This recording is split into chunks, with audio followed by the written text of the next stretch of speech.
প্রিয় শিক্ষার্থীবৃন্দ, আজকে আমরা বানান করে শিখব 21, 22, 23, 24, 25।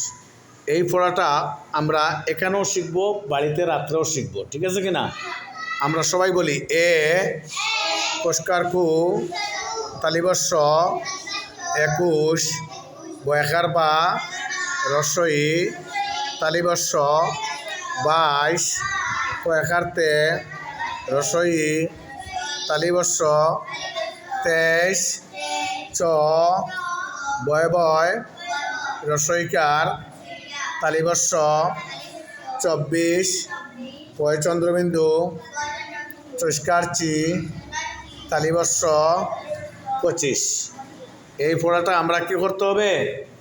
এখন এখানে বসে বসে বানান করে পড়তে হবে, আর বাসায় গিয়েও এই পড়াটা আমরা পড়তে হবে, ঠিক আছে কিনা?